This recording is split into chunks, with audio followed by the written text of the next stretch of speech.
Bada bing, bada boo. They knew that this wasn't the sound of a firework.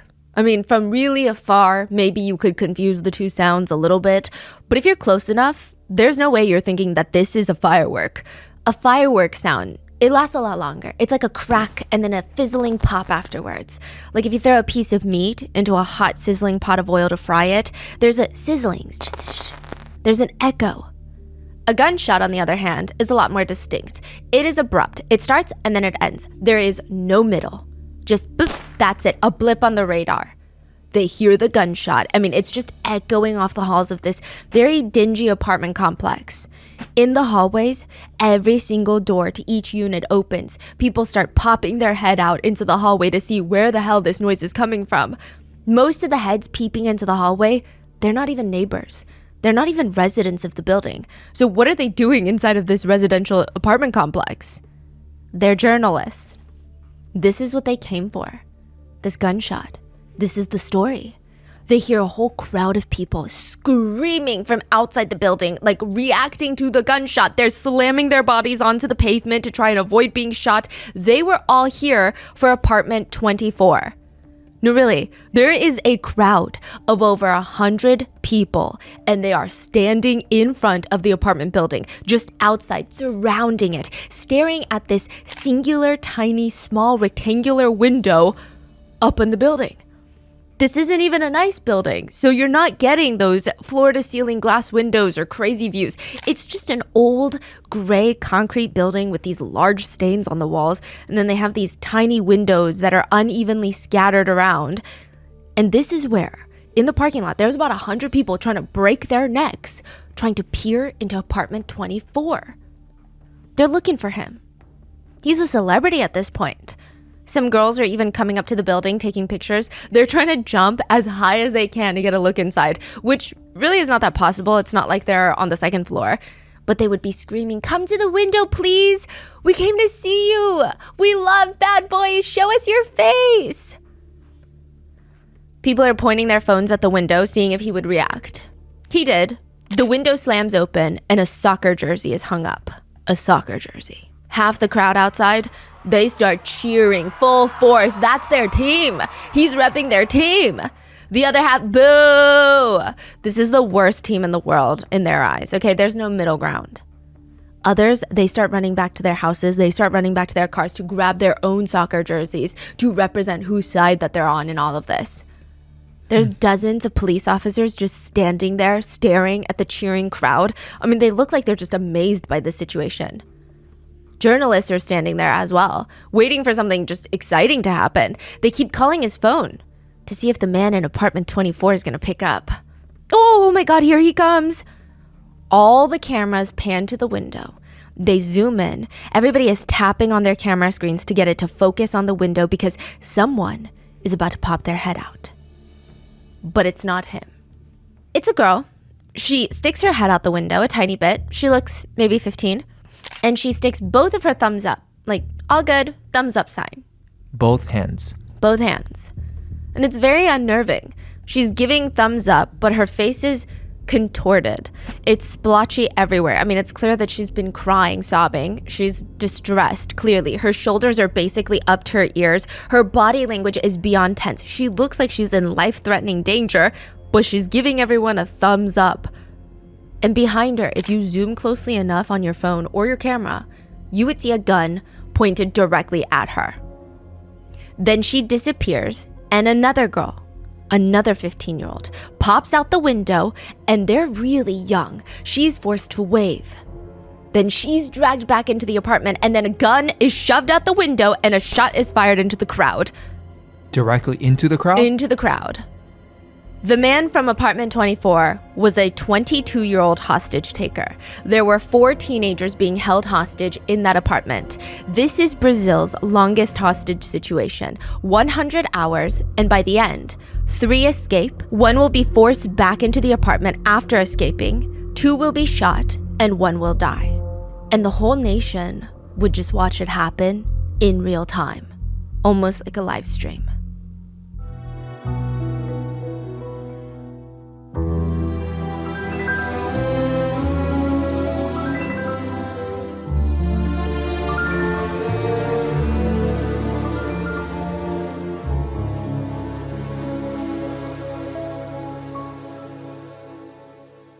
We would like to thank today's sponsors who have made it possible for Rotten Mango to support the National Network to End Domestic Violence.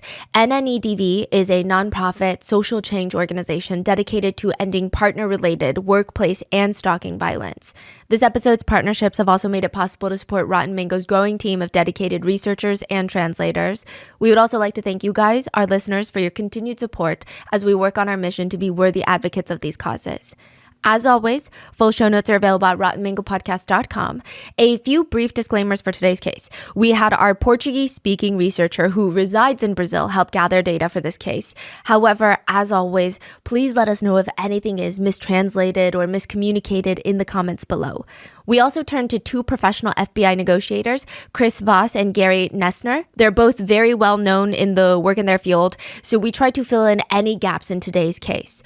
All patterns and behavioral speculations and analysis were based on their highly educated, highly trained, experience-based published works. They have really great books.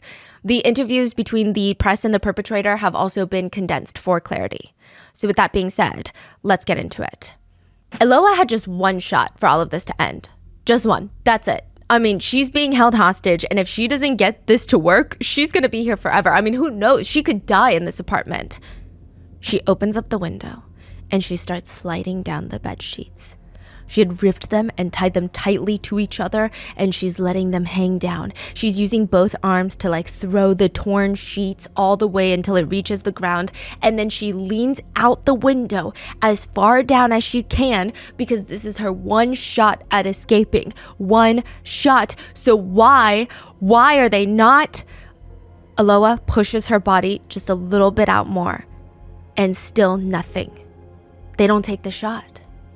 She could feel the gun pressing up against her back. She stands up, takes a step back into the apartment, and starts pulling up the makeshift rope. At the very end of the rope is a paper bag tied to it. Food. Food the police had brought her to eat. So she's trying to bring up the food, not escaping. No, she's trying to bring up the food, but she's leaning down as far as possible to give the snipers a clear view of her hostage taker. But they don't take the shot. This was her only shot. So she was trying to get that message across, and they didn't do that. They did not. So she just has food attached to her bed sheets, food the police brought because she's getting sick, she's throwing up, she can't eat what's in the house anymore. But none of that matters because she lost her only chance at leaving. It's not like she can try and escape out the window. There's about 100 people standing there that would probably start cheering when she started scaling down the side of the building. They're watching the window of this apartment building like it's a TV screen. Eyes glued, but almost passive. They're not actually trying to help or get involved. They're just watching in real time. Eloa is not trying to escape. She's trying to bend down so that the police could shoot her hostage taker. When Eloa was thrown back into the apartment with the food, they all sat in front of the TV to watch it all over again. Her grabbing food from the rope. And they would rerun it on every single news network immediately after it happened. She would likely hope that the hostage taker did not notice in all of the reruns that she's leaning down a lot more than she needs to. Some people make horrendous hostage negotiators. If you've ever uttered the words, even in your head, yeah, but it doesn't matter what they think because what they think is wrong, you would probably not be hired as a good hostage negotiator. You need a high level of emotional intelligence to be considered by the FBI. For example, there are 3 types of people, and next time you're at a party, you can test this out. Pronounce a word wrong on purpose. It's got to be a hard word where it sounds like you're trying to sound a little bit educated, but not condescending. You pronounce that word incorrectly. There's 3 reactions, 3 types of people.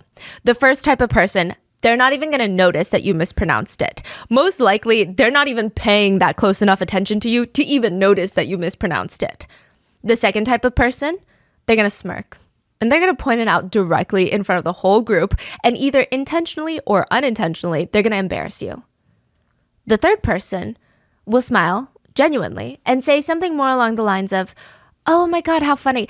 I actually learned that it was pronounced this way recently. And funny enough, there was a study done that found that avid readers often mispronounce words since they expand their vocabulary through reading rather than watching movies or watching shows. So through sound. I thought it was just really curious. What kind of books do you typically enjoy? That's some very high-level communication skills. And that third one is going to be a hostage negotiator. You're correcting them. You're letting it be known that that is not a correct thing. You're not shying away from the fact that they mispronounced it, but you're doing it in a way where it gives them the opportunity to walk away. Yeah, and you're complimenting them, like Yes. making them feel good about it. Exactly. It's all about saying the right thing. You can say the same thing in two different ways and get two different results. So let's say you're in a hostage situation. You are the hostage negotiator. The purpose is to prep the hostage taker for some bad news. You're trying to soften the blow, something that they're gonna be upset about, and you know it. Do you say, 1, look, I don't want you to be offended by what I'm getting ready to say? Or 2, what I'm getting ready to say is probably gonna offend you? I think number 2, right? Yes. The first is almost an order. I don't want you to be offended by what I'm getting ready to say. It centers the negotiator, but the statement itself assumes that the negotiator holds the power because they have the power to offend. That is true. I don't know why the second just sounds better. And I feel Yes. like that can almost be applied to in relationship maybe. In just regular communication, right? Yeah. It's crazy how subtle it is. And then 2, it's like a preemptive measure. You need to say something, and this is just to let them know it's not the best news that you're bringing, unfortunately. Also, the natural reaction to option 2 is, okay, well, that wasn't that bad. Let's try another one. This can be used when talking to family members of hostages or even the hostage takers themselves. So when they're delivering horrendous news to them, do you say, 1, you sound angry? Or 2, I know you're angry? I know you're angry. Yes. 1 is going to get you the response of, yeah, you bozo, you're the one that pissed me off. Or even, of course I'm angry, you idiot, you made me angry. But with 2, you're more likely to get a response of, yeah, and what are you going to do about it? That at least gives the hostage negotiator an opportunity to make it right. Wait, can you say those 2 again? You sound angry. I know you're angry. No, you're angry. Wow. It's so subtle. It's crazy. This is what the hostage negotiators from the FBI were talking about. It's just switching a few words, and that makes or breaks a hostage negotiation. Because in a hostage situation, not talking about the anger does not make it go away. Anger is the elephant in the room, so you just need to address it in a way that doesn't escalate the situation. And last question, before we get started, do you know what the F-bomb is in negotiations? It's like the one word that you cannot abuse, but it is incredibly overused in almost all negotiations, business, relationships, friendships, colleagues, everywhere. It's been used too much Used too much. and it's not good. No. The F-bomb. F-bomb. What do you want in a negotiation? Think even business negotiation. What do I want? What do both parties want? Okay, so it needs to be a win-win. It needs to be a fair. Fair is the F-bomb. Hostage negotiator Chris Voss said that there are 3 types of ways to use the word fair, and only one of them is correct. Can you guess which one? 1, we just want what's fair for everyone. Fair for you, fair for us. We want both parties to be happy and healthy. No. 2, we've given you a fair offer. This is the best we can do. I really tried to get the best deal for you. I really did. No. 3, I want you to feel like you're being treated fairly. So please stop me at any time if you feel like I'm being unfair. Yeah. The third one sounds so much better. Yeah. So he said that don't even use that word unless you're using it so correctly, like the third one. So for 1, it's wrong because the implication of like, I want what's fair for both of us, whoever utters those words is already admitting loss. They've already got the short end of the stick. That means they already feel like you're scamming them. 2 is wrong because it's almost condescending. Trust me, this is a fair deal. This is the best you're going to get. It's like you don't know it, but I'm letting you know this is the best. 3 is the best because it disarms someone. It makes you seem like a person of integrity and very reasonable to work with. Because at the end of the day, everyone wants to be treated fairly. They want what's fair. But what is fair when you've taken 4 teenage hostages by gunpoint? It's 1 p.m. on a Monday.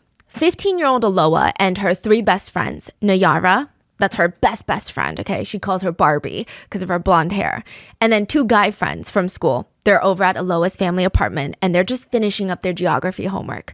It's not chaotic, but there's like a nice lively energy in the place. There's music playing in the background. They were hungry, so they just ate lunch and the smell of food is lingering. Aloa is going around doing some chores around the house. Her little brother and parents won't be home till later, so she's trying to get as much done as possible. She's making the bed, putting clothes away, running the laundry, running the dishes, and suddenly the door flings open and there is a man standing in the doorway. He's just standing in the doorway staring at them. Aside from the fact that he just burst into the apartment uninvited, his body language is unsettling. His posture is unnaturally rigid. He's scanning the room like he's looking for something or someone, but most unsettling of all, he's got a gun in his hand. And he was looking for Aloa. He is Aloa's stalker. And for a split second, everybody's frozen. I mean, the stalker is in the doorway, and finally he opens his mouth and he says, "Oh boy, you're all in the wrong place at the wrong time. I came to kill Aloa." The man jumps into action. He flings his body across the room and he slaps the two teenage boys across the face. He slams the butt of the gun down on their heads. "Sit down on the bed. Sit down." He grabs Aloa by her arm and in front of her school classmates, he just starts beating her viciously, excessively, kicking her, punching her, slapping her. Her three friends are just sitting on the bed terrified. They're screaming for help, and then he fires the gun at the door and they go silent because this man is not joking around. His eyes are bulging out of his face and he's whipping the gun around like it's just like a bandana or like a flag that you would wave around in the air. "I'm gonna kill Aloa and then myself." And with that, the clock has started. It is time for negotiations. The first hour of a hostage situation is the most crucial. If you were to see the state of emotions during a hostage situation over time, one of the highest peaks would be at the first hour. Highest emotion, highest risk, highest consequences. The hostage taker in the first hour usually feels a massive surge of adrenaline. It's almost euphoric. The feeling of complete power and control. Adrenaline levels will shoot up 500% above baseline. 500% of like what you and I feel right now times 500% in adrenaline. To give you an idea, our levels only increase 500% in severe life-threatening situations, like if a shark is swimming straight at you with their teeth showing, or if you're in the middle of an earthquake and the building is collapsing. That is when your adrenaline peaks 500% above baseline. Your senses are so alert, so heightened, you almost feel like you have super hearing, like you became a superhero. You can hear 3 apartment units down from you, every creak. Things seem brighter in color. Your brain tricks you into thinking, you've never been so clear-minded.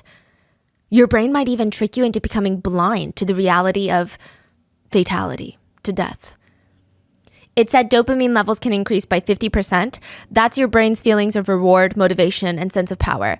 Your serotonin levels, your happy chemicals, rise 20 to 30%, which is an increase of you just feel happy in this situation.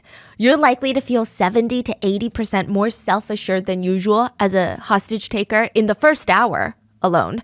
Now, the dangerous part of all of this is what goes up must come down. And it comes down really quick. It's not even in the first hour. Sometimes it comes down in 10 minutes. And once you're back down to baseline, it's going to feel horrendous. You're going to start sweating profusely from the increased anxiety. You might feel trembling and nausea. The amygdala, the brain's fear center, it's like a tiny almond-shaped panic button. It starts going off nonstop. The fire alarm, the sprinklers inside your brain, and technically your body, because you're sweating a lot. You can't catch your breath. It feels like you ran a marathon. You can hear thumping in your ears. It sounds like there's a drum playing in your chest. Your whole body is just slick with sweat. Your hands are shaking and you're trying to hold your gun steady, but it's about to fall out because you're so sweaty and you're shaking. You keep rolling your neck because the tension is so, you just feel so sore. It feels like you've been carrying a heavy backpack of rocks all day long. The tension starts leading to headaches and you just want to scream, shut up, everyone. Let me think for a second. Even when nobody's talking. Attention span decreases 25 to 35%. Field of vision narrows 20 to 30%. Working memory decreases by 20 to 30%. Your brain is trying to work through 5 to 10 potential plans or possible outcomes per minute. Because your brain is trying to anticipate the reaction of the hostages, the police, the negotiators, because at the end of the day, even if you're an evil person, your brain is trying to protect you. Any little mistake, any little oversight, life or death.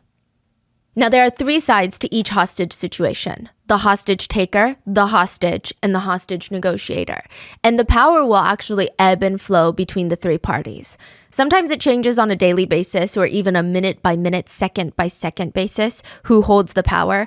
And unfortunately, the person with the most power is the one with the least to lose.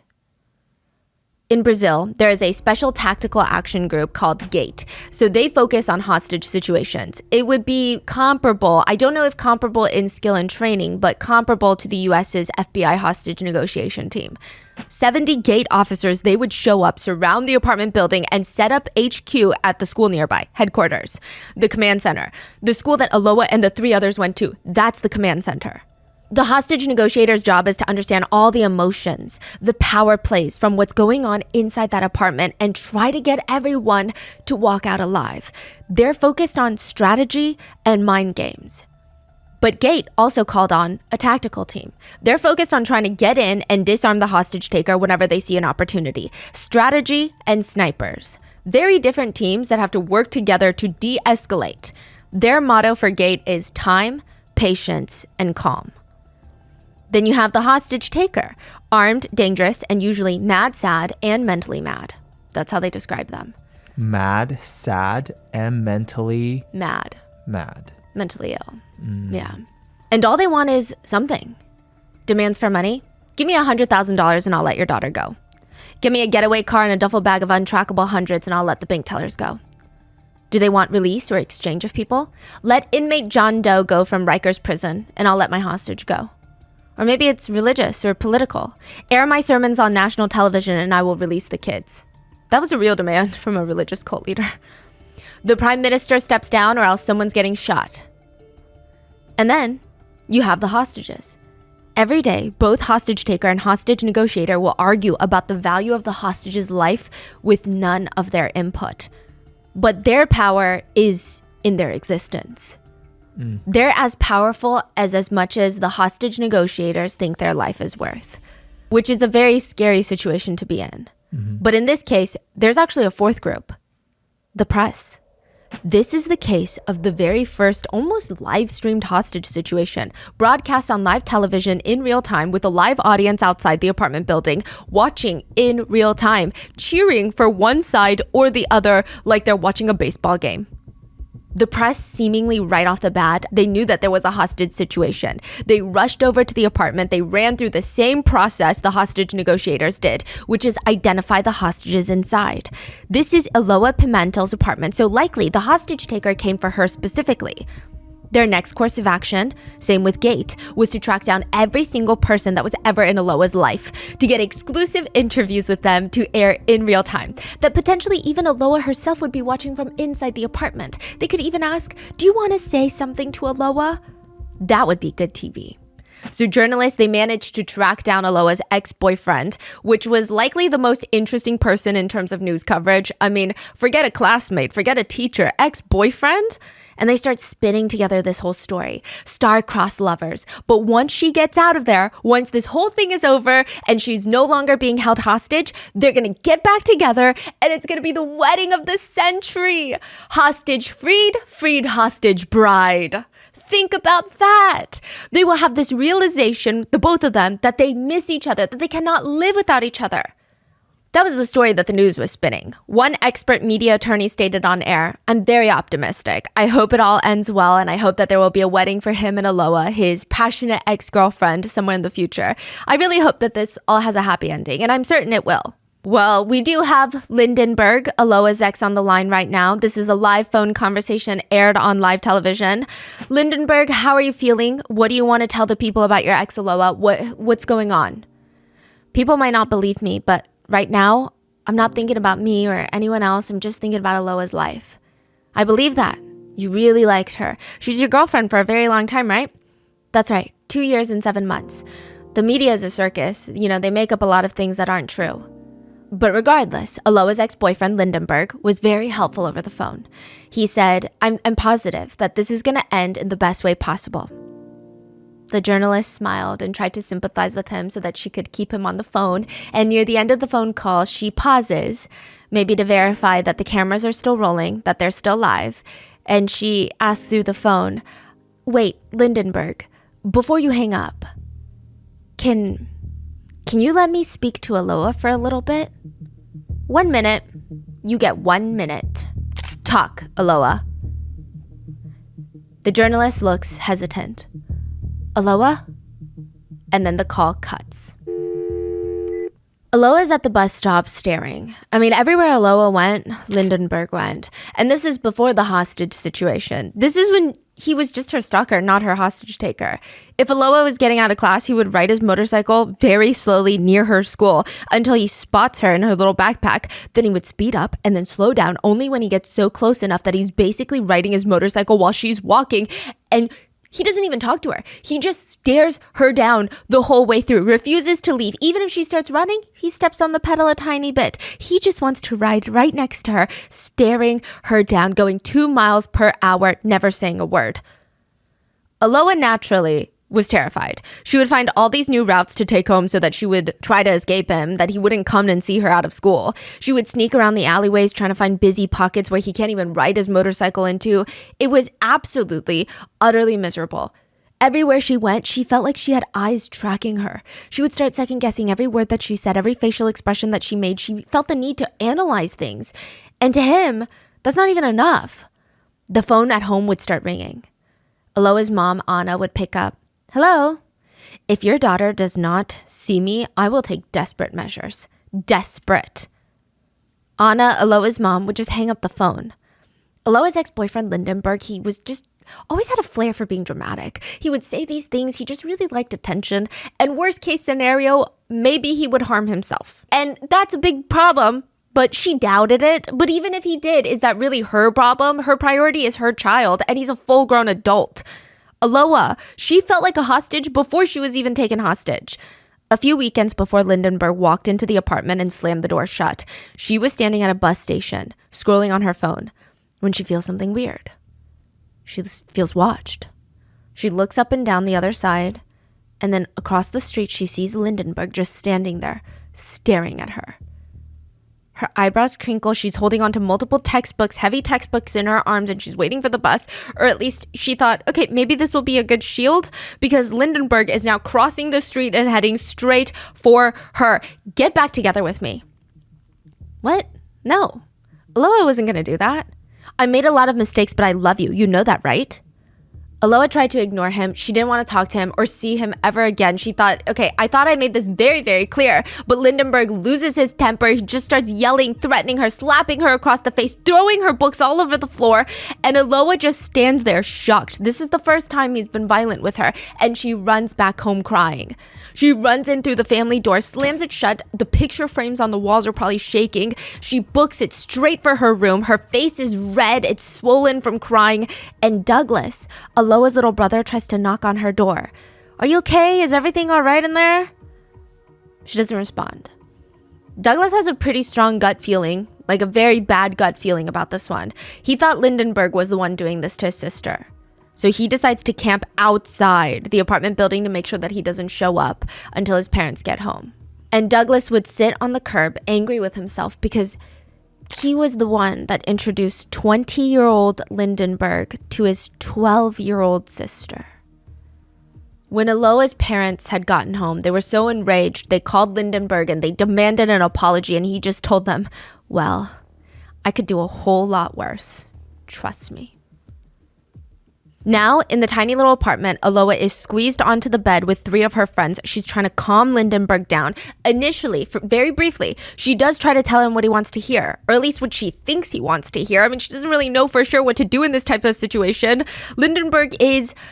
A lot of people use the word manic translated to describe him. I try not to use that word lightly, but it's said that a lot of hostage takers do display signs of mania during the first few hours. There's a sense of barely contained chaos that's just ready to burst out. They become almost to an unseasoned negotiator. They seem 1,000% entirely unpredictable. I'll get back together with you. It's going to be okay. We can try to figure this out. Calm down and we can talk about it. Just you and I. No, now I don't want that anymore. I don't want you anymore. I came here to kill you, and I'm gonna kill you.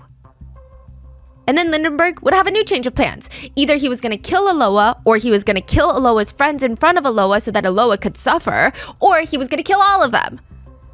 He looks around and he spots Nayara, the other girl hostage, the only other girl in the apartment. Her. It's going to be her. Nayara could feel it. He was going to choose to kill her. Lindenberg always complained to Aloha that she listened to Nayara too much, that Nayara was a bad influence, that always told her to break up with Lindenberg, but none of that was even true. But it's not like he cares, right? He makes them all lay down, he grabs shirts from the laundry, ties them together, uses them to tie up the hostage's legs and arms, and then they wait.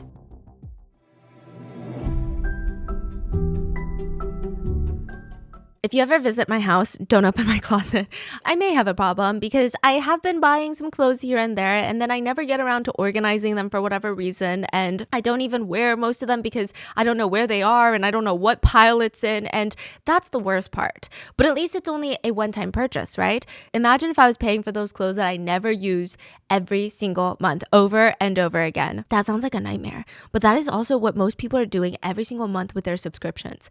Most people subscribe to a website or service and completely forget about it, and your money goes down the drain. Or worse, you pay twice for the same service. I used to be those people until I started using Rocket Money. Rocket Money is a personal finance app that finds and cancels your unwanted subscriptions, monitors your spending, and helps lower your bills so that you can grow your savings. Rocket Money saves me a lot of money, but also they save me so much time. When I first tried the app, I thought maybe I'd have like 2 inactive subscriptions, but I had over 10. I was kind of in disbelief, but the app is super convenient to use. So all I had to do was make a few clicks. Rocket Money lets you overview all your subscriptions, and they go through the hassle of canceling the ones that you don't want anymore. That means you don't have to spend 20 minutes per website or per streaming service, or even hop on a call with customer service just to cancel. It's like the feeling of cleaning out your closet without doing any of the work. And Rocket Money also has a dashboard that tracks my monthly spending, and I can compare this month's spending to the previous months to track my spending habits. Rocket Money will even try to negotiate and lower your bills for you by up to 20%. I didn't know until Rocket Money that you could actually negotiate your bills. So all you have to do is submit a picture of your bill, and Rocket Money takes care of everything else. Rocket Money has over 5 million users and has saved a total of $500 million in canceled subscriptions, saving members up to $740 a year when using all of the app's features. Stop wasting money on things you don't use. Cancel your unwanted subscriptions by going to rocketmoney.com/rotten. That's rocketmoney.com/rotten. rocketmoney.com/rotten.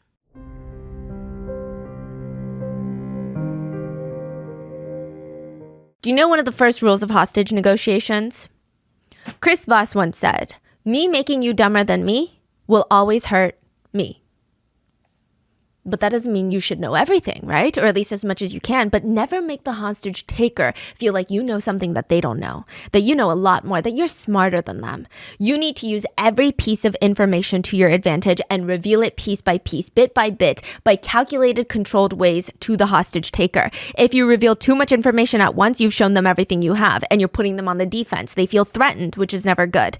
If you don't know much at all, well, you're just flat out at a disadvantage.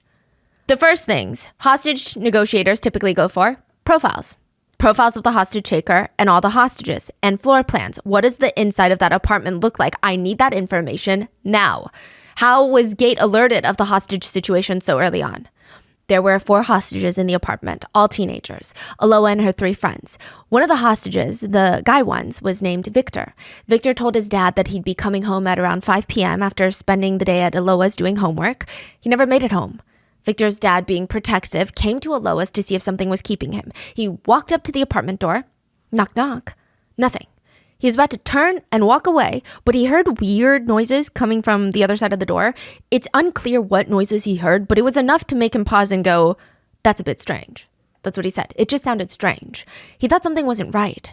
So whether he heard screaming or sounds of beating, I don't know, but he wanted to get into that apartment. So he tries to break down the door by kicking it in. And someone on the other side of the door screams, "Who's out there? Don't come near the door. Don't try to do anything or else I will kill everyone in this room."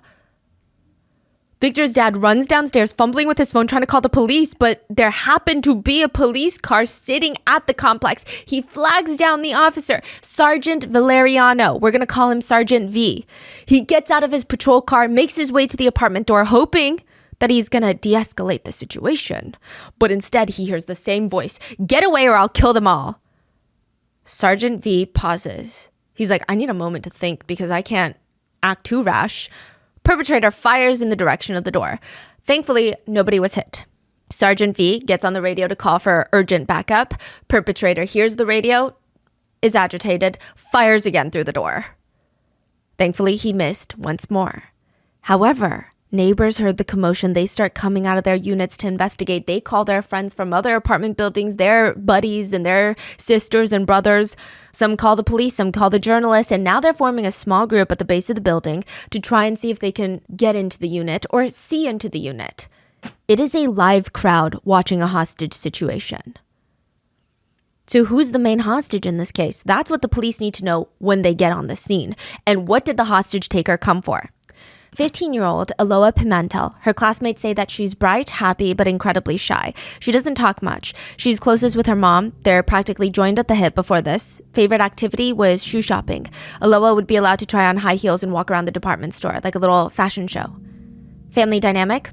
Parents, Anna and Aldo. 2 younger brothers, Ronixons and Douglas. The whole family seems to know the hostage taker. His name is Lindenberg, likely introduced to the Pimentels through the little brother Douglas, the younger brother of Aloha. And Lindenberg, the hostage taker, short-tempered. He likes to play soccer, but neighbors say that all of his games are cut short because he would get into a fist fight at the end. He works 2 jobs, one as a delivery guy during the day, and at night he does pizza deliveries. And right now, dangerous, armed, with a giant plastic bag of ammunition. He came prepared. It appears he went in with the intention of staying a while. It is likely that this situation was triggered by a breakup between the two of them. And when I say those words, I'm not saying that's a reasonable reason. Like, that's not what I'm saying. I'm saying Lindenberg likely felt that this is why he had to do what he had to do. That's what the hostage negotiators are also picking up on. But some neighbors would report to the police that they saw this coming. They said that every night Aloha's parents weren't home or they were asleep in their apartment, Aloha and Lindenberg would meet in the parking lot and just scream fight in each other's faces. And it was just always a strange pairing to begin with, the two of them. Aside from the 8-year age gap, they just weren't a pairing that made sense in everybody's mind. They were opposites. But not in like the cute, oh my God, they're each other's halves. No, in like the, she's way too good for him. What does she even see in him? She's incredibly sweet and he's just obnoxious and aggressive and just kind of vile. And he's 20 and she's 12? Exactly. Like that, again, that's just aside from the alarming age gap. Obviously, Aloha's parents hated this relationship. They were disgusted by it. I don't even think that they were thrilled that their son Douglas had a 20-year-old friend. But apparently they played soccer together and that's how they all met. But this is their daughter, and at first they thought, absolutely not. We're going to do whatever it takes to make sure she's not dating a 20-year-old. But it's not that easy. When is the last time you told a 12-year-old to stop doing something and they stopped doing it? Aloha's parents ran through all the different outcomes in their head and they're thinking, okay, this is probably the safest. We're going to let her date him, but there's going to be a lot of rules. Curfew's at 10. You only meet in the house when you're on a date if it's just you two. If you ever leave the house to go on a dinner date, a lunch date, a bowling date, you take Douglas with you. And the door always stays open. That is the only way this is allowed. Because they didn't want her sneaking out and doing these things. So for the next 2+ years, Aloha's parents actually start seeing Lindenberg as one of their own kids. He was just always around. But there was this very unsettling incident. Aloha's mom decided to have lunch with Lindenberg's mom one day. And, you know, the kids are close, but the families aren't that close. And it's like she was giving Aloha's mom a warning. She said, he can be an altered person. He likes to play the role of head of the house. And unfortunately, Aloha's parents didn't know this, but from the very beginning of their relationship, obviously, it was all about power. I mean, Lindenberg is 8 years older than Aloha. You don't date someone who's 12 when you're 20 unless you're sick in the head, but also you have a weird, strong yearning for power. That type of power dynamic is just bizarre. It is almost complete and total power that you're chasing. And the rules were as follow. Aloha was never to speak to a friend without him present, even if it's a girlfriend. So long as Lindenberg is not there, why should Aloha be enjoying herself? Why should she be even talking at all? Family dinners, same thing. If Lindenberg isn't invited, is it really a family dinner? Why would Aloha need to attend? If she wanted to do anything other than study, sleep, or just sit there staring at the wall thinking about Lindenberg should know about it, approve it, and better yet, be there for it. Aloha was not allowed to do anything without his presence. Those are some insane rules to even try and enforce, which ironically, Lindenberg of course did not abide by the same rules. One anonymous friend stated that Lindenberg was always at the club on the weekends without Aloha. The only reason that the relationship lasted 3 years was because Lindenberg is a master manipulator. He would love bomb Aloha, break up with her, make it seem like she was the horrendous one and that she had broken his heart. Then the next day he would come back begging for forgiveness, or sometimes he would just talk to her the next day as if they didn't break up last night.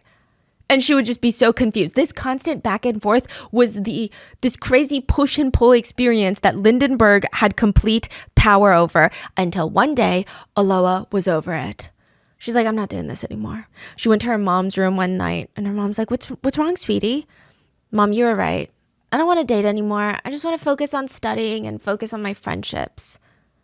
Aloha did not tell her all of these other details. These would come out later. So once the police, they gather all this information, then they're working to calm down the press, the public, the families, and anyone else that could be watching the police from the news. Every word that the agents even deliver to a journalist has to be super calculated. Likely the hostage taker is listening. The family members of the hostage taker and the hostages are listening. Everybody's involved. It's very delicate. The police stood in front of the press. We have a lot of different tactics that could be used in this case, and if there are signs that the hostages' lives are in danger, we will take more drastic measures. But in our current situation, the best we can do is move on with the negotiations. We are optimistic that we will solve this situation. That is all. Thank you. Sergeant V is going to be the one primarily talking to Lindenberg. Not because he's a hostage negotiator, but because a lot of the times, interesting rule of thumb is, regardless of ranking, first law enforcement officer to have contact with the hostage taker is usually handling a lot of the vocal conversations. They're heavily involved. Really? They might introduce the main hostage negotiator, but they're still going to be giving calls and saying certain things. That's so interesting. I guess that's the first person on the scene. So there is a little bit more of I wonder if it's subliminal. Like a little bit of trust. Subconsciously, like since the beginning, not just some rando big shot that was called in. Even if they're not trained in hostage negotiations, it's just a level of trust. It's very interesting. But he would have the hostage negotiators just instructing everything that he's doing word for word. They probably went through rigorous training, hopefully at one of the top 2 hostage negotiation training centers in the world. The Bureau is one, the FBI Training Center for Hostage Negotiations, and Scotland Yard's in London. So apparently those are the most reputable, most rigorous programs. Because if they had gone, they would have gone through very intense, high-stakes trials. 60 seconds or she dies. That's the exercise FBI hostage negotiators will go through during training over and over again. 60 seconds or she dies. They're taught every phone conversation, every word has weight in a hostage negotiation. A negotiator has to know how to convey the message they want in the quickest, most effective way. They might go in ready to say things like, I want to see you survive this, you know? Whatever else goes with that, let's pick a point in the future. 5 years from now, a year from now, that we're both good, that we're both happy. And then let's work our way back. Why? Because people make their decisions based on their vision of the future. Find out what their vision of the future is and then remove yourself as a threat. They might continue. We're on opposite sides of the fence right now, but that's not going to stop us from being together on the same side in the future. The biggest differences between conversations and negotiations are conversations are about exploring. There's no set goal. Negotiations are all about closure and resolution. There is a goal and there's a ticking time bomb. Do you know the most powerful tool in any verbal communication? Your voice. The literal sound and inflections and how you draw out your words and your cadence, the tone, all that plays a role in being a good hostage negotiator.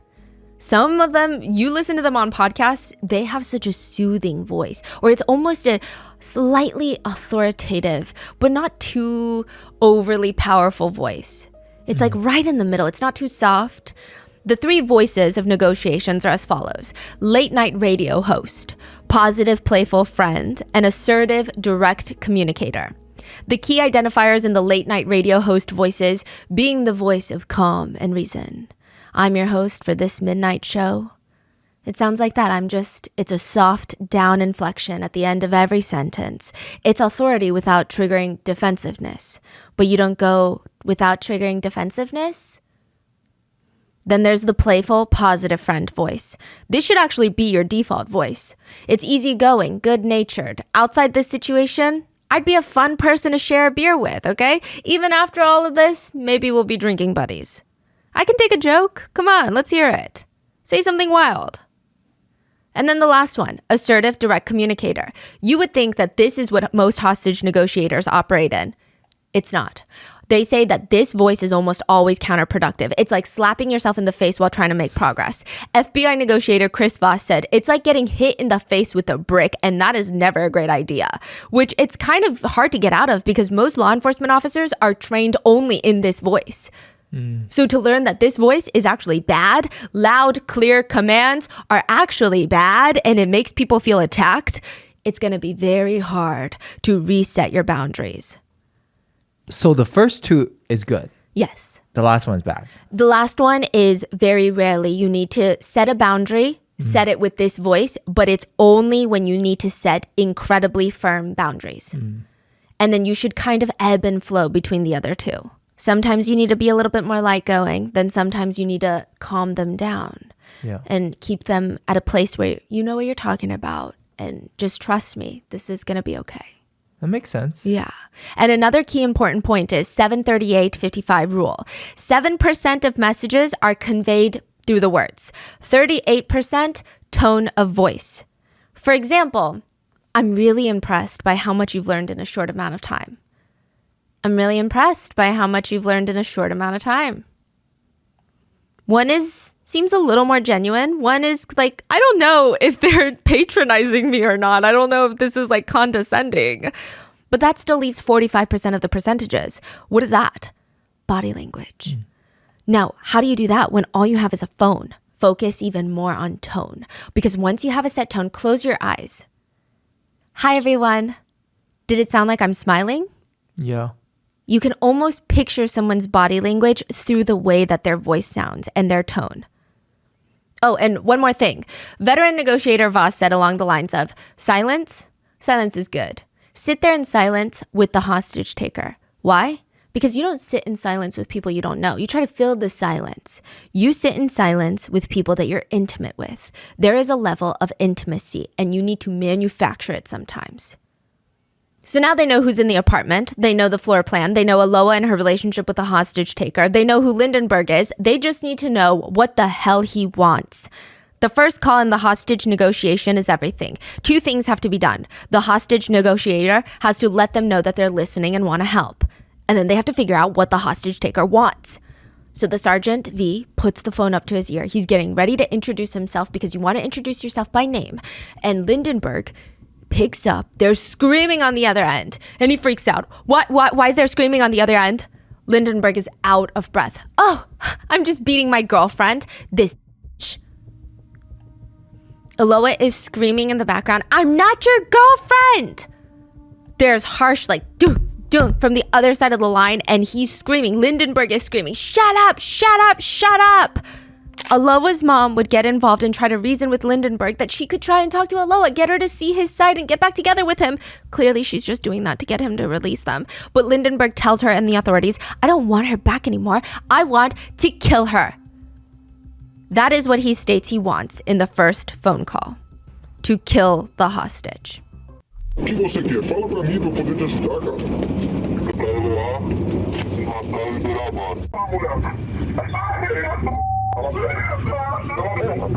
One former FBI negotiator states, if it's an impossible ask from the hostage taker from the beginning, your hostage is going to be in bad shape. They've made him demand that even if you want to, you can't do. It's not going to work.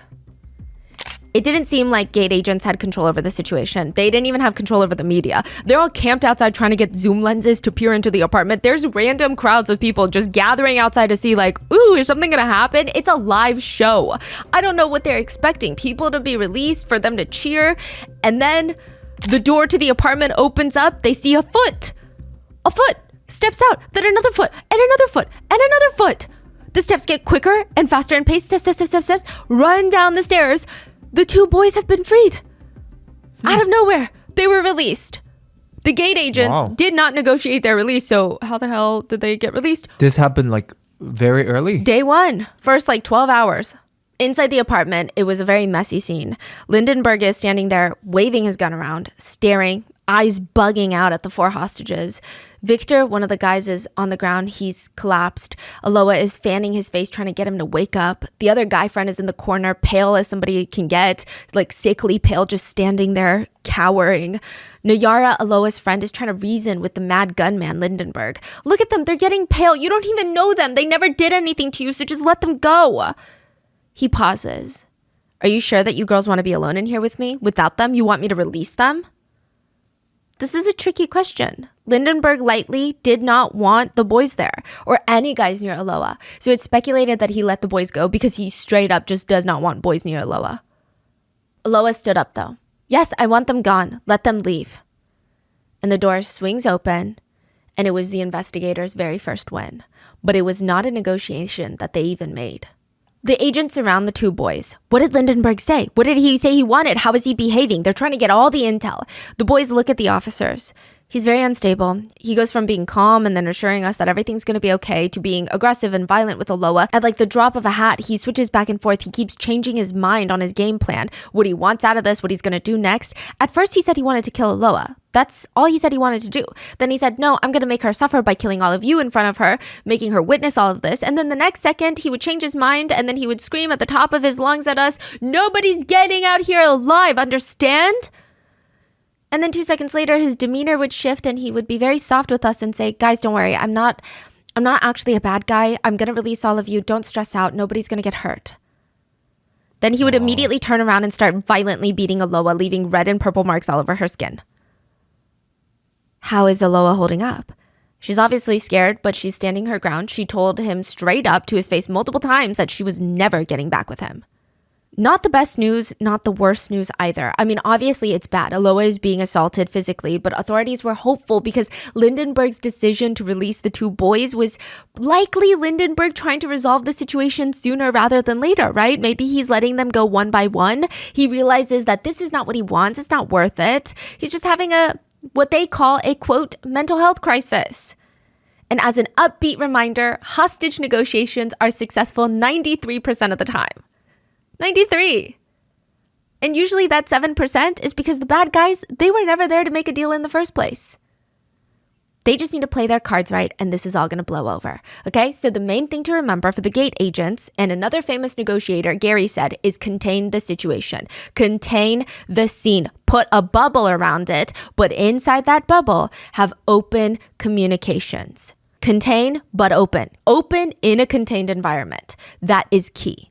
2 parties talking openly back and forth with each other. Hostage negotiator, hostage taker, sometimes the hostage, nobody else. The phone rings into the apartment. Lindenberg still has the gun in his hand and he uses the other to pick up the phone. Hello? Hi, Lindenberg. Is everything all right in there? Yeah, I'm okay, man. How is Aloha? Everything okay in there? Let's talk. I want to help you. What I want to tell you is the captain is reassuring you that you will not be harmed. Be sure of that. Do you understand? How's the situation between you and Aloha? We're unraveling things here. I don't want anything to do with her anymore. Tell me something. Why did you decide to do this? Were you desperate? Jealous? Was that it? Lindenberg starts getting agitated. Desperate? Desperate? If I was desperate, I would have shot myself in the face and been done with everything. No. Don't do that. What are you thinking about right now? I have no feelings right now. I'm cold-hearted as No, but be calm. I know it's hard, but be calm. Is Aloha with you? Is she calm? How is she? She's okay. Hold on. She'll talk to you. Yes, put her on the phone, please. Hello? How are you? I'm okay. Is everything okay in there? Yes, everything's okay. I want to eat. Do you want to eat lunch? Yes, I'm weak. Be calm. We talked to Lindenberg. We'll talk to him again. Is he treating you well? Aloha starts crying. Yes, he's treating me well. So trust him. Make him feel relaxed. Do you want to say something to your mom? I just want to know, how is my family? I just want to say to my mom that I love her, and my father too. I love him too. Be calm. Talk to Lindenberg. He's willing to end things peacefully. Yeah, he said that he will let me go. Yes, he will release you. Be calm, think about God, and pray. Lindenberg takes the phone back from Aloha. He seems agitated. He keeps asking how they got his number. I'm asking you, and you won't respond because I asked you first. Please don't make me nervous. How did you get my phone number? Don't be nervous. We got your number through our managing team. Just say who gave it to you. I just want to know. Why can't I just understand? We got it from some of your relatives, okay? Lindenberg, are you still there? I wanted everything to happen naturally. That officer shouldn't have been doing what they were doing. What did that officer do? I told them I didn't want anyone to come upstairs, but an officer did, and he rang the bell. We were sleeping, and I jumped up scared, and I almost shot her. No. Be calm, man, okay? We trust you. We know that you're a good person. We know that you don't want to do anything bad. We trust you. I don't want anyone getting close to the building because I'm telling you, if anyone comes near, that guy, that officer that came here, the captain, I don't know, he rang the bell and I almost shot the girl thinking that he was going to break into this place. If he did that now, she and I would be dead. Okay, what do you want right now? What are you requesting? For now, I'm just thinking about her. She wants to eat something for lunch because she's weak. And you will release Aloha. Are you planning on releasing her today? Yes, I plan to. I do. But what happens is that the captain is doing everything wrong. He's doing bullshit. I just want everyone to know that I have a bag full of ammunition here. And if anyone comes close, I will shoot. I understand. The line cuts and the man on the other line, the one that was having this conversation with Lindenberg, turns to the camera. And there you have it, folks. I'm journalist Louise Guerra, and that was an exclusive interview with Lindenberg, the hostage taker, exclusively on Read TV. That was a journalist? He called in to an active hostage taker situation to interview the hostage taker and air it. Is that okay to do? No. But everyone's doing it. I don't know if they just didn't have the appropriate laws and the police could not control the journalists. If that happened in America, it would be crazy. Yeah, it might have happened in America, I feel. Because crazy things do be happening. But yeah, that was an interview with a journalist.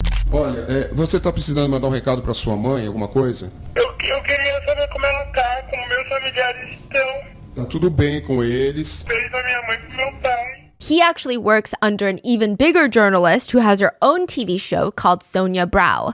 She ends up doing another exclusive interview with Lindenberg.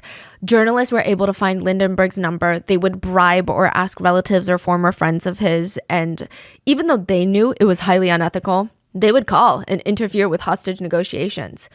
Because remember everything I said about being a hostage negotiator? Mm-hmm. These journalists don't have that kind of training. Even the questions that he was asking, if you listen back, they're instigating him. They're making him get riled up. Why would you do that? So does Lindenberg know that these are journalists, reporters? Yeah, he knows. Okay. And he knows that they're being aired. And he actually quite likes it. Journalist Sonia turns on the camera. The last information that we're getting here is that he is about to surrender to the police. We just talked to them and he said that he will turn himself in, he will release the girls, but he wants the TV cameras from all the channels to capture that moment so that he feels safe and knows that nothing bad will happen to him. In the next minutes, he will come out into... Oh, we're getting a call. She hops on the call with Lindenberg. Look, let me ask you something, Lindenberg. Are you afraid that the police are going to shoot you? Because that's not going to happen.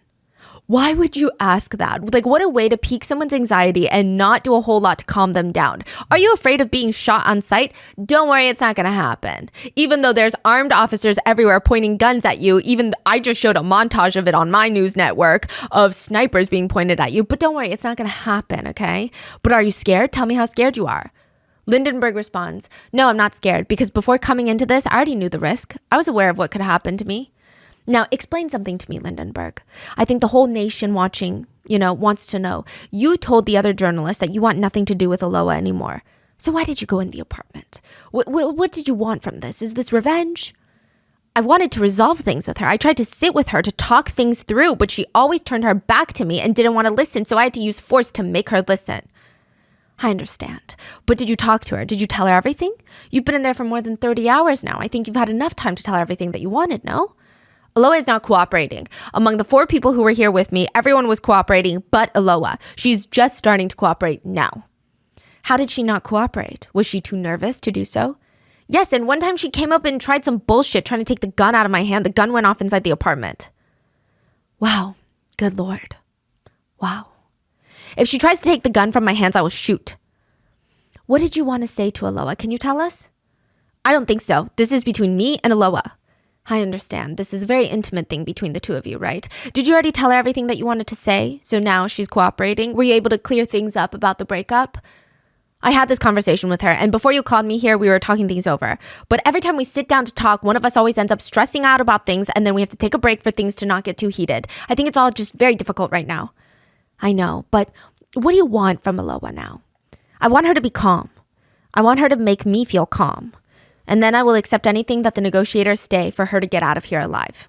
So what day is this now? Like still first day, second day? 30 hours in. 30 hours in. Out of 100.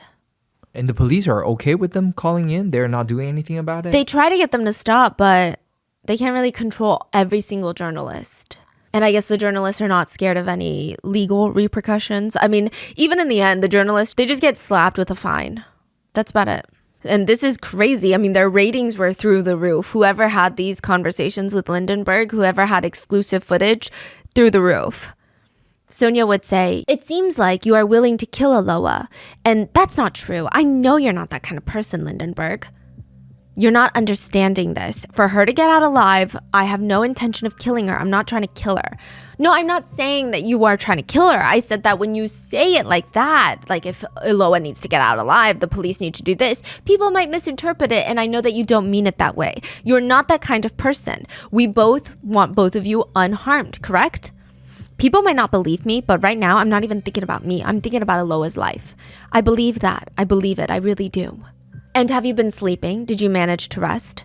No one is telling me about my mother. I want to hear from my mother. I want to take this opportunity to tell my mom that everything that's going to happen is the best possible way now. Aloha is going to get out of here. I'm going to get out of here and everything will be fine. But it depends on the officers down there. They must not pull that shit again. I don't want anyone to come near this apartment. What if I open the door and there's just one of them waiting for me outside and shoots me? I know how they are. They're smart. I'm scared. No, Lindenberg. No. Don't be scared. Unfortunately, I just don't trust the police. You can be rest assured that the whole nation is praying for you too. Not just for her, but for you too. Everyone is worried about you, Lindenberg, because all the information we got is that you're a good person. So no one understands why you're putting yourself and this girl in this dangerous situation. But now that you've said that you wanted to talk to her and already did, and you've cleared things up, that's it. That's enough. You already got what you wanted, didn't you? I will put Aloha on the line for everyone to hear that she is okay. Okay. Hello? Hello, Aloha. This is Sonia Abro. Earlier today, you talked to Louise, our journalist. Now we're live. We were talking to Lindenberg right now, and I wanted you to tell us if you're okay. Lindenberg says now that you're more relaxed, you are cooperating. Did you eat lunch? Yes, I ate. And how are you? Your voice sounds better. And how is Lindenberg? He said that you already talked about the breakup. Is Lindenberg hearing us right now? Yes, he's hearing us. Does he know about his sister's message? What message? We heard it just now. We heard that his sister, Lindenberg's sister, Susie, said that if she could talk to Lindenberg right now, she would ask him to turn himself in as soon as possible because their mom and his other sisters are suffering a lot. She said that you two had always gotten along just fine. She said that she has nothing bad to say about him. He doesn't drink or smoke. She even thought that the two of you would eventually get back together. She told us that Lindenberg is the youngest of the siblings, only 22 years old, and he had dreams about getting married, having a family, owning a house one day.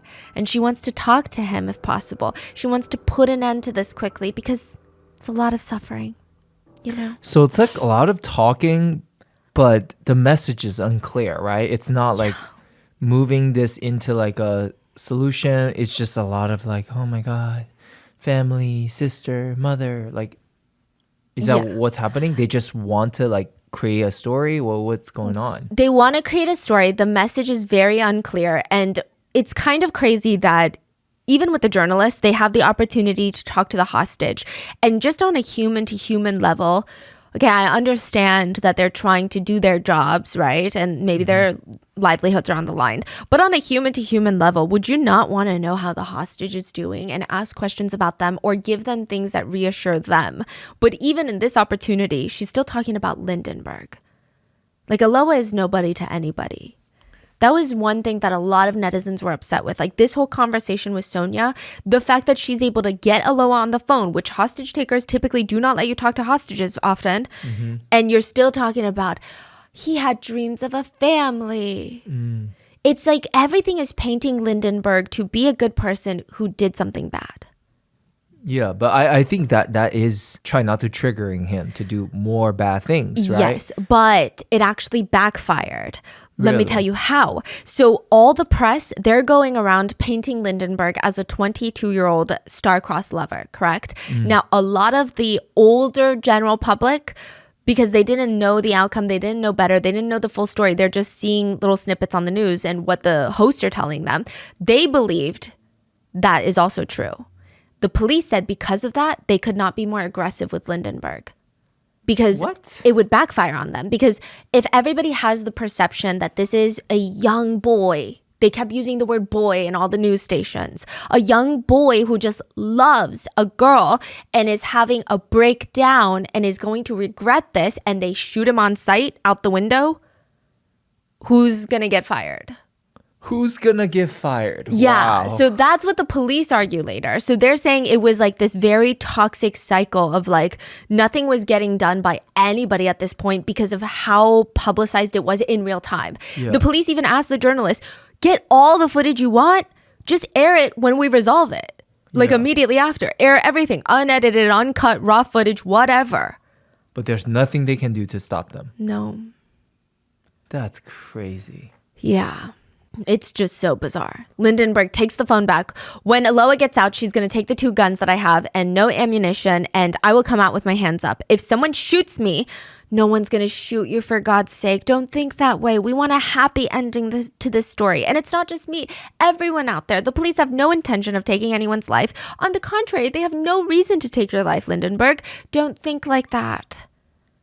So you have family members of the hostages, press, journalists, camera crew trying to get better positioning near the building to get a slightly better shot, gate hostage negotiation teams, tactical teams, local police departments, neighbors, just any other passerby that just wants to be there, just a few floors down in an open space right underneath the building where a mad gunman is armed with 2 guns and a baggie of ammo. There's just no way that this is going to end well. And it doesn't. So whether it was for show or show proof of life or to get media attention on this case, Lindenberg would periodically force Aloha to wave out the window. He would use her head to cover his head so a sniper could not get a good shot. He would hold her in place by her neck with a gun pointed at her back. He would force her to stick her head out the window and wave. Sometimes it was a thumbs up. And it was almost always clear that her condition was degrading over time. It was getting worse. She looks bruised. She looks abused. She looks mentally exhausted. She looks emotionally traumatized to the fullest extent. So you're saying hour 30 in, and Yeah. he's talking to these reporters saying that he's going to let her out and he's going to walk out. He doesn't want anything. There's no demands. That's it. But he's never doing it. Yes, and a lot of speculation is because he really enjoyed the media coverage. He wanted more and more interviews. Actually, when he starts negotiating again with hostage negotiators is when journalists are kind of sick of the same interviews over and over. They want new information. They want new developments. They don't want to hear the same thing from him. That's when he starts going back to the negotiators. So it's just absolute chaos. It's just so messy. And Lindenberg is becoming increasingly unhinged. After hour 30, there were girls that were coming up to his window saying like, we love bad boys, we love you. But then another group of girls saw that, got really upset, and they came next to the window and said, you're a freaking monster and you deserve like punishment. He opened the window, stuck out his gun, and opened fire. He was irritated. Yeah, very irritated. How is there like girls even allowed to go there? And why are they saying that? Like, I love bad boys. So Okay, we did research into it, and I was thinking maybe it's and I'm gonna mispronounce this word, okay? It's like hysterophilia. It's when serial killers have wives in prison. It's like there is an attraction to the dark criminals because you feel like they're gonna kill other people, but they're not gonna kill me. I'm different. I'm special. Something is not... You know, it's not a normal feeling to have. Maybe it's also the media coverage. Yes. So I was debating, like, is it that? And I was trying to look into it and cross-reference, like, what they were saying with what a lot of these people feel in their symptoms, and it wasn't matching. So I think it's more so with the media coverage. They really marketed him as just, like, this boy that's so in love. And it's like, of course, every girl wants to have someone who's so in love with her. Yeah. So it really, the media marketing on this one is just foul. Fortunately, nobody got hurt, but things are quickly escalating. Lindenberg is opening fire on innocent people. I mean, it's truly mayhem. At this point, he just randomly decides to throw soccer team jerseys outside the window. Nobody knows why. There's shots fired. There are crowds cheering. There's girls screaming, "I love bad boys." It's chaos. The soccer coach for that team, that national team, shows up and is like, "Hey, can I help negotiate?" And they're like, I think we're okay. Like, it was just incredibly messy. And it sounds like there's nobody's taking charge of this. No. And Lindenberg's sister also arrives at the scene to try and talk to him. They brought an attorney to help negotiate for better conditions for Lindenberg if he gets arrested. They also tried to tell the press, "My brother is a very nice and calm person. He just got depressed after the breakup. I think he's making the biggest, dumbest mistake of his life, and she's not worth it. Nobody is. She's gonna get out of there, and his life is gonna be ruined." She's not worth it? Yeah. So everything is escalating out of control. The negotiators realize the biggest mistake that they have is that they can't see in the apartment. They can't get a clear view. The whole apartment is blocked. The windows, when they're not open, they're blocked. They can't get a camera in there. They can only call. Lindenberg picks up sometimes, and they hope that when he picks up, he wants to talk. He wants to tell them what's going on. Meanwhile, Lindenberg can see everything going on outside. He can see what the police are saying, what they're prepping, how they're stationed around their building, who they're investigating, what their strategy is, how they think. He can see what the public wants the authorities to do. Is it time to storm in? Do they want Lindenberg to be freed and given a slap on the wrist because he's just a boy in love? They can't see, but Lindenberg can see them. There's one easy way to fix that. Everyone has their cameras pointed up at the apartment, hoping to get another money shot of Aloha out the window. And then it goes dark. The power was shut off by gate agents. In most hostage situations, this is a tactic that is frequently used. It's just to make their lives more inconvenient, forces them to negotiate. And it's interesting, sometimes you take away something, give it back, but with enough mind games, you actually make the hostage taker feel like you're giving them something. But in reality, you took it away and you're just giving it back. Yeah. You're using it as, "I will give you this for that." Yeah. But they already had that. It's crazy. Yeah, so that's why they do that. But it seems like for this situation, they turned it off so that he can't watch the news. And Lindenberg is pissed. He calls turn the lights back on. "I will, but let's talk. Turn the light on, otherwise I'll start hitting the girls. I'm going to start attacking these girls. The girls are going to suffer, and pay close attention." Aloha starts screaming in the background of the call, begging him to stop. Lindenberg is literally assaulting Aloha while on the phone with negotiators. Now, after the power goes out, Aloha's mom gets another call, this time from Aloha. She almost drops her phone trying to answer it as quickly as possible. Honey, are you okay?" "Mom, do you trust me?" "Of course I trust you. I always trusted you. So please, tell them to turn the power back on." Aloha's mom didn't know what to do or even what to say because on one hand, she knows Aloha is in danger if she doesn't do anything. On the other hand, she knows that Lindenberg is forcing her to call her right now. If the power is back on, if he gets what he wants, is Aloha's mom helping prolong the situation? Is Aloha's mom helping him win? Before she can respond, her husband, Aloha's dad, grabs the phone and screams, "No, honey, they can't turn it back on. They can't." And the line goes dead. At the hour 32 mark, an exchange is made. An eye for an eye. Well, not entirely, but it's something. The negotiators will turn the lights back on, and Lindenberg will open the door to the apartment. Someone is seen running down the hallway to the stairs. The pacing gets faster and faster down the stairs and into the crowd of people surrounding that person outside. Her family is surrounding her, smelling her hair, making sure it's her. They're scanning her entire body, looking for any serious wounds. Journalists are trying to squeeze through each other, trying to get the best angle, best shot. The police need to rush her to the hospital. Nayara was freed. meaning the only one left in the apartment now was Aloha with Lindenberg. Some saw it as a good sign. The two boys, Nayara, they're all out. Some say that means Aloha's gonna be out. Others said, no, he went in there for Aloha. That's what he went for to begin with. That's the only one he cared about when he took them hostage. His words in the beginning were, I'm gonna kill her. 10 p.m., the lights turn back on. 11:30 p.m., the door opens. Nayara runs out of the complex. She is rushed to the hospital with minor injuries. She is processing a lot of trauma. The hostage negotiators talk to her for 6 hours after her release, and they just want to know everything. They want to be filled in for the past 34 hours. He kept the girls apart. Every day he would put one in the bedroom, one in the living room. They were both tied up, blindfolded. They couldn't see anything but the back of the blindfold. Throughout the day, Nayara would hear sounds of Lindenberg beating Aloha, and Aloha would scream for help. He was screaming at her, punching her, kicking her, and then it would stop, and in a split second, not even a full second, he would be like, please kiss me right now. What? He would go from beating Aloha to being like, can you kiss me?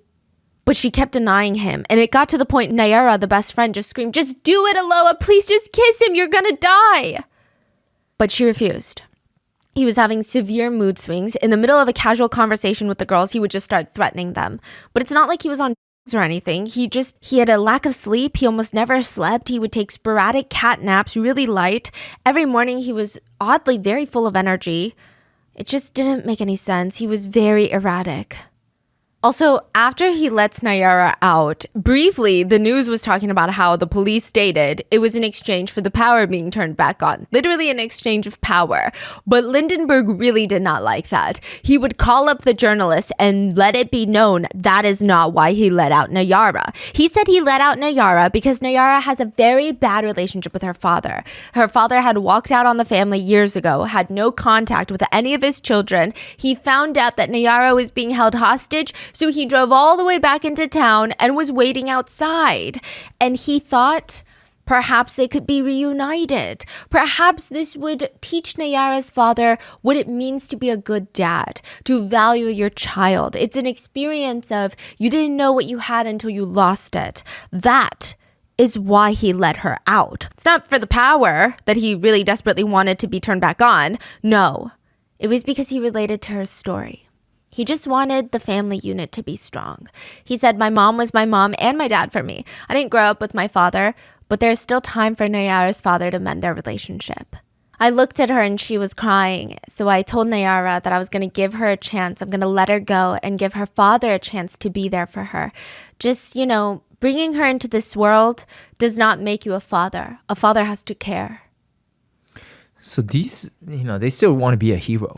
Yeah, and the police are like, that's not true at all. And even the journalists are calling him out on it because they're like, and it didn't touch you when Aloha talked about her family on the phone and she said, Mom, I love you, Dad, I love you, don't worry about me, it'll be okay. At that moment, they're desperate too. That didn't touch you? Your sisters are desperate for you to be let out, none of that touches you? Like, it doesn't make any sense. So that's the narrative he's trying to push. They also ask him how the police are doing with him in negotiations, and he's just really upset. He feels like the police are constantly lying to him. Now, lying to a hostage taker as a negotiator is one of the worst things that you can do, even if it's unintentional. So the reason he feels like they're lying is because he told them nobody is allowed to approach the apartment. At one point, a police officer did approach the apartment. He was very upset about that. But according to Chris Voss, the FBI negotiator, he said, first of all, there is a chance that the hostage taker is a really good liar, a far better liar than you will ever be, and they will spot it right off the bat. Second, they could be luring you into a trap to test if you will lie to them. They already know the truth. They're testing to see if you're gonna lie. And third, even if you pull it off, chances are they're gonna find out before the situation has been resolved. And now, not only will this hostage taker not trust you, the next one won't either, because I'm sure they do their research, Your reputation is not going to be trusted. And if that happens, you lose.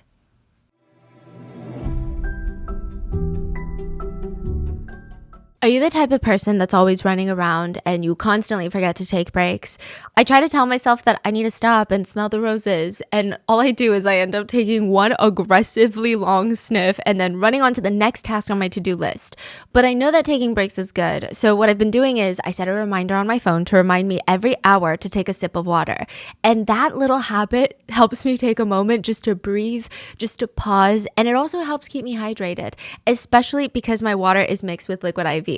Listen, liquid IV hydrates faster than water alone because it has 3 times the electrolytes of the leading sports drink, plus 8 vitamins and nutrients with no sugar or artificial sweeteners. And you would never really believe that it has no sugar because all the flavors taste so good. This one right now is lemon lime. This is one of my favorites. I actually really like the white peach a lot. Something about it, it almost feels like a treat in a glass. It tastes so good. There is no sugary feeling. It just feels like a fruity drink. So whenever I'm filming podcasts or staying up late to do research, I always have liquid IV and my timer because that's like the only thing that'll remind me to stay hydrated. It's so good. I carry a few sticks with me whenever I'm traveling because the worst part about long plane rides, I think, is feeling so dehydrated afterwards. You can even see it on your skin. Your skin gets so dehydrated. Liquid IV is also great after a workout or after a long night out. However you hydrate, grab your Liquid IV Hydration Multiplier sugar-free in bulk nationwide at Costco or get 20% off your first order when you go to liquidiv.com and use code ROTTEN at checkout. That's 20% off your first order when you shop Better Hydration today using promo code ROTTEN at liquidiv.com. 8:30 a.m. the next day, Nayara almost screams when her grandma comes into her room to wake her up. The police want to talk to you. This is already after her 6-hour interview. Nayara hurries to get dressed. She rushes to the command center, which is just their school, and the gate agents surround her. Nayara's mom is there, and they're all really concerned. Like, what do the police even want from her at this point? What more can she provide? She already told them everything that she knows. We need you to go back in there. What? Nayara's mom's eyes are just like bulging out of her. Excuse me, this is a 15-year-old we're talking about that just went through something traumatic. What are you asking of her right now? This is the only way to save Aloha's life. But Nayara will be secure the whole time. She's not actually going back into the apartment. She's not going to be alone. Lindenberg personally requested Aloha's little brother Douglas as well. Lindenberg had told the negotiators that he was ready to turn himself in, and he was just really scared that he was going to get shot on sight the minute that he exited the door. He can't just use Aloha's body to shield him. It's not enough. So he wants Nayara to meet him at the front door. He's going to use both Nayara's body and Aloha's body to walk all the way down the steps, and because Aloha needs medical attention, he's going to throw Aloha on the ground and then use Douglas's body to shield him. Douglas and Nayara's. And then eventually, I guess the police will handcuff him. They don't need to shoot him to kill him, and everything will be okay. He will survive. So he wants 2 more people, the brother and Nayara, to be back. Okay. So the brother is to stand at the bottom of the staircase. Nayara is to go to the front door. Everyone is stationed, and we're ready to go. Nayara is 15. She has an emotional stuffed animal, and she is on the phone with Lindenberg while she is physically walking, putting one foot in front of the other, back to the place that she was just held hostage 12 hours ago. Wow. Hi, Nayara. Everything okay over there? Are you okay already? Yeah, I'm okay. Are you calm? Everything calm?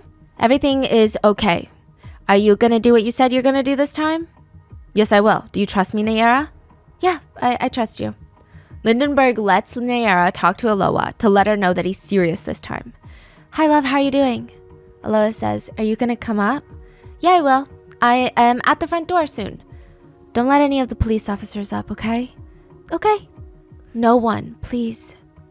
Is Nayara calm and... Yeah, she's calm. That's crazy brave for her to do this. Yeah. She doesn't have to do it. Yeah. She could say, I'm sorry, I can't. Yeah, I mean, I don't know how a 15-year-old can go back to a situation like this. But she's calm.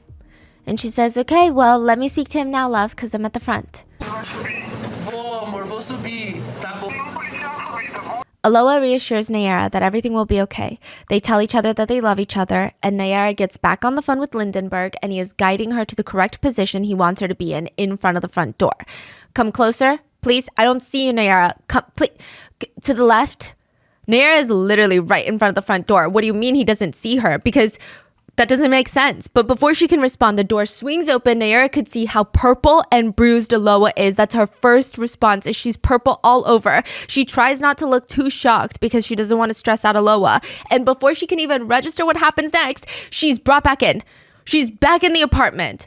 In like 2 split seconds, he grabs her wrist, throws her back into the apartment, slams the door shut. So he's not leaving.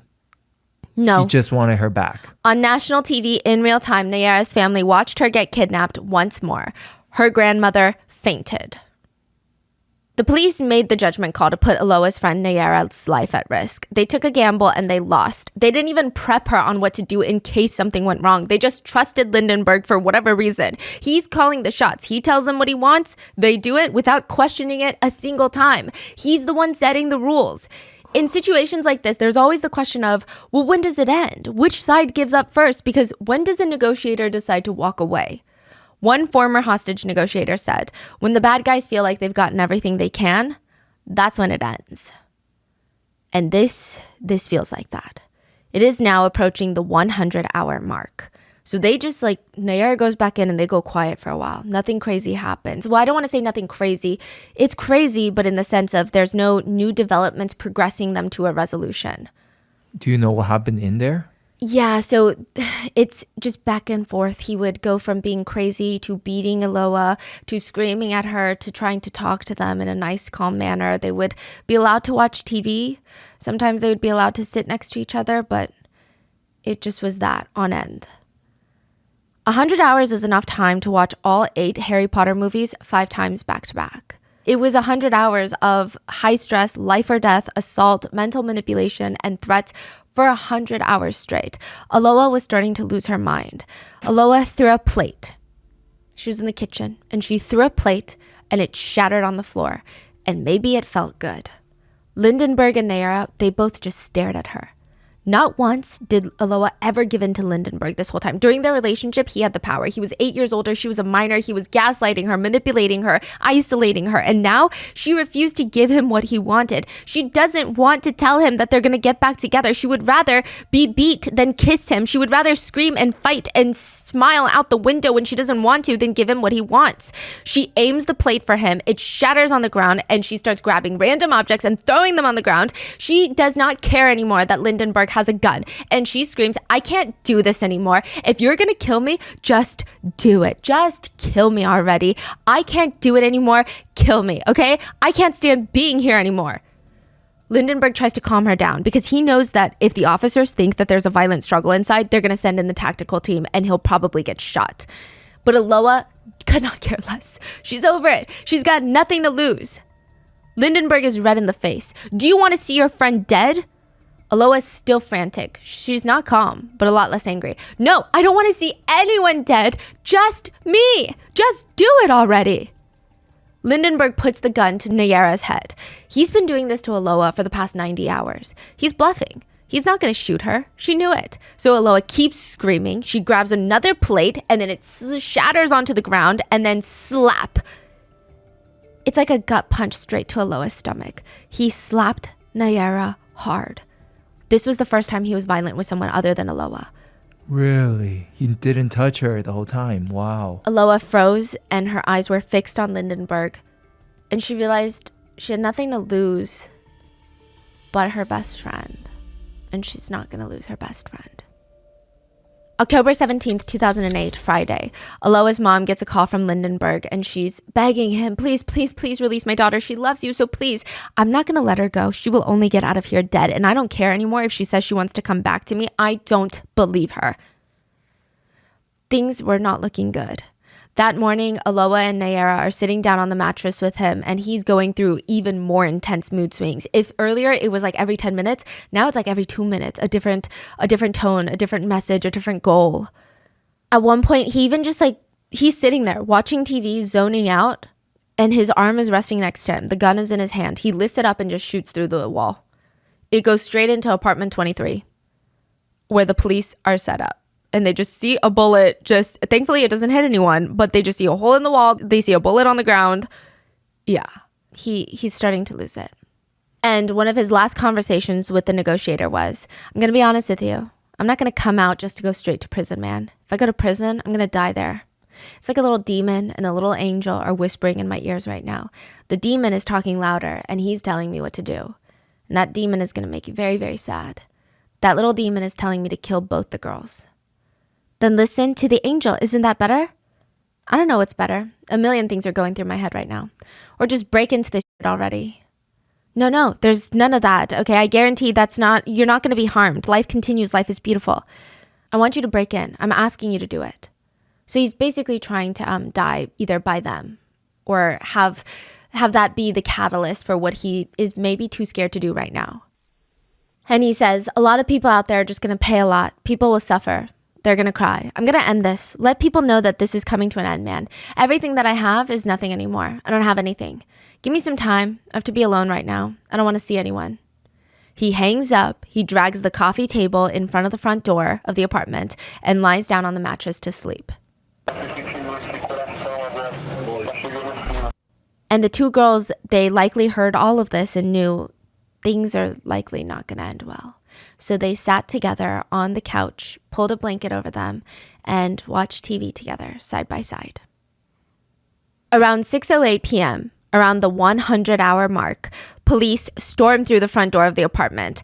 And side note, this is very controversial, but the police claimed that they only stormed the unit because they heard a gunshot go off. So they had to act fast. They said that they didn't have time to get someone to come in through the window simultaneously because that is the normal protocol for a hostage situation. You go in through all the entrances to disorient the hostage taker. It gives you so much more opportunity to disarm them, which, by the way, like the SWAT teams, they're trained to disarm a hostage taker in like less than a second or two. So this is all part of the training. They never just go through one entrance unless it's impossible. But most netizens and press and even the victims will argue there was no gunshot. Because the police are arguing we didn't go through the window because we had to act fast. There was a gunshot sounding off. But everyone said there was no gunshot. In fact, the police were the noisiest. They blew open the entire apartment door with a tactical bomb. It's purposefully loud and bright to startle, disarm, and momentarily blind the perpetrator. So they run in, they're going to tackle him, but they're stuck. The bomb did not get through the coffee table that was pushed up against the door, so they have to go through that. And that was enough time for Lindenberg to turn to the two girls and open fire. He shot the girls. The authorities finally came and they shot Lindenberg with rubber bullets. While the hostages were shot with real bullets, the police used rubber bullets so that they could preserve his life. The intent was to incapacitate, not kill the hostage taker. It is alleged, though, that the authorities were pretty rough with Lindenberg. When they did finally get him to the ground to handcuff him, it said that they were just really jumping him at that point. Neighbors and press had to intervene, screaming at the police, don't kill him, don't kill him. And oh my God, what's going on? Because they were just like taking out their frustration on him, is what it seems like. The journalists downstairs, they start fully freaking out. Most of them are on air telling the public that the hostage taker had agreed to turn himself in. Literally, while in the middle of that sentence, they hear that boom, the break-in happens, everything goes dark, there's ambulances rushing to the scene. It was... I don't know what the press were thinking. I don't know if they genuinely believed the whole idea that they were selling, that there was going to be a wedding of the century after this, but two bloody bodies were rushed out of the apartment and taken directly to the hospital. Nayara had blood just pouring out of her face like a sink faucet.